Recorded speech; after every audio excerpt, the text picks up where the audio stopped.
8 দিন ধরে পল্লী বিদ্যুতের কর্মচারীরা আন্দোলন করছে। তাদের চেয়ারম্যানের বিরুদ্ধে তাদের বক্তব্য আছে, তিনি অন্যায়ভাবে বহু কর্মচারীকে চাকরিচ্যুত করেছেন, তিনি মিথ্যা মামলা দিয়েছেন কর্মচারীদের নামে এবং কর্মচারীদের অন্তত 45 জনকে উনি জেলে পাঠিয়েছেন। 8 দিন ধরে আন্দোলন করছেন, কিন্তু তাদের যে সাপ্লাই অফ পাওয়ার, পল্লী বিদ্যুতের সরবরাহ বন্ধ হয় এবং এই 8 দিনে সরকার তাদের সাথে বসেনি। শহীদ মিনারে পল্লী বিদ্যুতের কর্মচারীরা আন্দোলন করছেন। ওরা কয়েকদিন ধরেই বলছিলেন আমি যেতে পারছিলাম না। তো আমি মনে করলাম যে সকালবেলা ওখান থেকে হয়ে এখানে আসব। সবচেয়ে বড় জনদুর্ভোগের মধ্যে পড়লাম আসতে নিয়ে। ঢাকা শহরে যানজটের তো কোনো হিসাব নাই, এটার জন্য কারো কোনো দায়ও নাই। এত সব ব্যাপার নিয়ে কথাবার্তা হচ্ছে, কিন্তু যানজট নিয়ে কোনো কথা হচ্ছে না। অতএব আমার গুলশান থেকে শহীদ মিনারে যেতে 2 ঘন্টা লাগলো। কিন্তু আমি আপনাদের বলি, ওইখানে গিয়ে আমার একটা নতুন অভিজ্ঞতা হলো।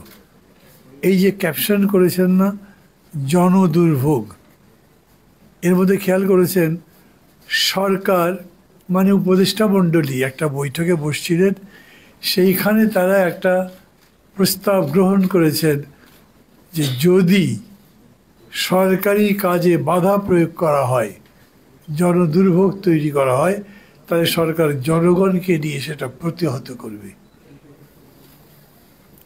শুনেছেন সবাই? কিরকম লেগেছে? মানে সরকার জনগণকে নিয়ে আন্দোলনকারীদের বিরুদ্ধে মাঠে নামবে, মানে তাই না? এটা হতে পারে? কিন্তু ওনারা বলেছেন।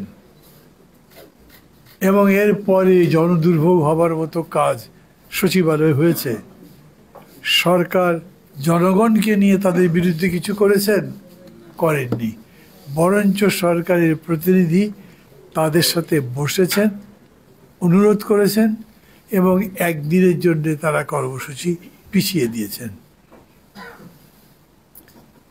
8 দিন ধরে পল্লী বিদ্যুতের কর্মচারীরা আন্দোলন করছে। তাদের চেয়ারম্যানের বিরুদ্ধে তাদের বক্তব্য আছে, তিনি অন্যায়ভাবে বহু কর্মচারীকে চাকরিচ্যুত করেছেন।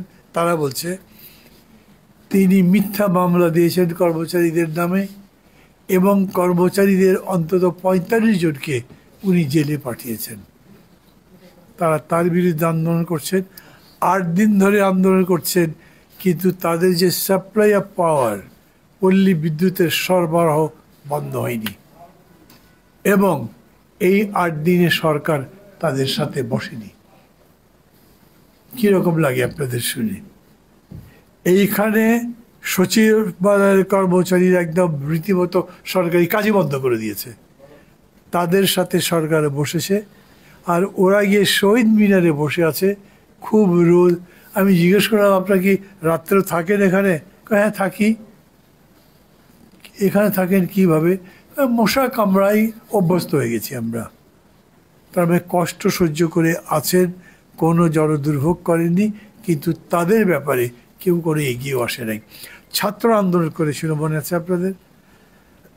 যমুনা গিয়ে ঘেরাও করেছিল, খুব গরম। সরকার তাদের প্রতি বিশেষ দয়া পরবশ হয়ে সেই এলাকাতে ঠান্ডা পানি ছিটিয়েছেন। কি লিখেছেন এইখানে? জনদুর্ভোগ ও স্থানীয় নির্বাচন। নির্বাচন করবেন তো জনদুর্ভোগ হবে না? স্থানীয়ই করেন আর জাতীয়ই করেন, দুর্ভোগ হবে না মনে করেন? এরকম কি হতে পারে? হ্যাঁ হতে পারে, ইউরোপ আমেরিকা তো আর জনদুর্ভোগ তো হয় না, কিন্তু আমাদের দেশে জনদুর্ভোগ হয়, আমরাই করি।